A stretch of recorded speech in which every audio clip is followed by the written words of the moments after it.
chako ndamo mar ariyo kadhi mbele. Engineer wuoyo maber.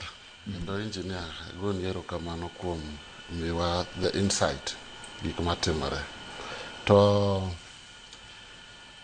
owuoyo sana Ibura, Galana Coast kocha, no gisetimo mang'eny.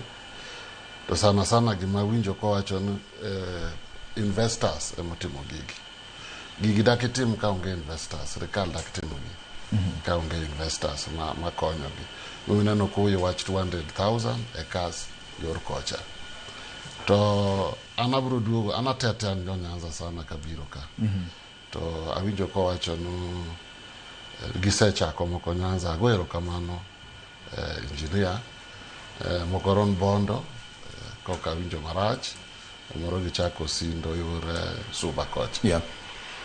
To Nyanza niko kuonde mang'eny minyalo timie project ni. Engineer kaka ini sirkal wadwana itemnwa projects moko gibobi Nyanza nikech kwarango wan gi Lake Victoria pi mang'eny gi rivers man Nyanza ka. To kwatimo those projects mek irrigation Nyanza mek nyal bedo no onge oduma kata onge mchele kata onge hotikacha kaka iwacho cha. Koro adwaro no sirkal mondo wachop vision 2030 neno ka jotelo ma ok luwo Nyanza motelo nyaka irrigation kaka engineer wagore mondo irrigation projects obi Nyanza.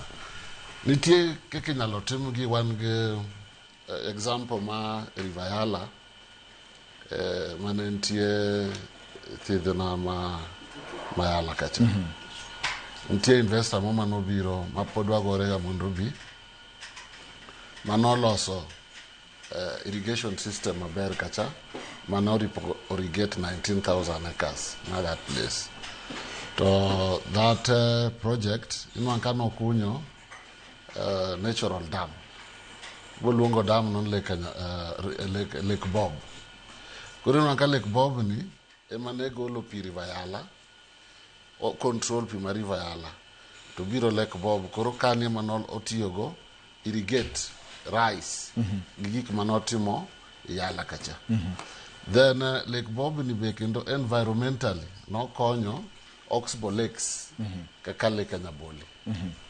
Inwan ko oyawo pi to owe to dhi Lake Nyaboli from Lake Bob ni. Koro inwan ka pi ne ng'eny Lake Nyaboli then owito nyaka rech ka kadhi kocha. Again mano is part of the ecosystem, the environment, no control. Koro rech dhi Lake Nyaboli to kani bo control pigini irrigate go this farm. So that's a good example.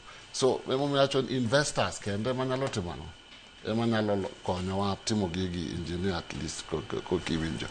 Kech kiwacho no mori timo bondo to mori timo sindo to sirkal madwano time kende ok binyalre mondo wanwang those acreages mang'eny mwadwaro ka.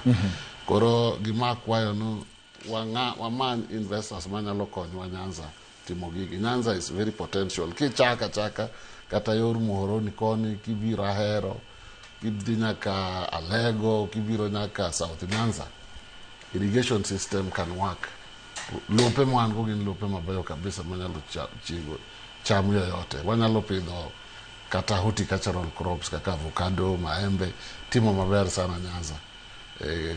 Kwa endelea uwe paro maburu nyaki wachi infrastructure. Yes. Paundege gero Kisumu no kila kitu. Ereka kobro konyowa nwang'o horticultural products, agricultural products mwatero loka kaka jo Eldoret betero maua avocado loka using their Eldoret airport. Koro mane madwaro no at least sirkal orang mondo kaka wanyalo improve korwa kocha me through irrigation because we have enough water. Yes. King'iyo ka jatend piny William Ruto nodonje telo, gik mano kungo keto maini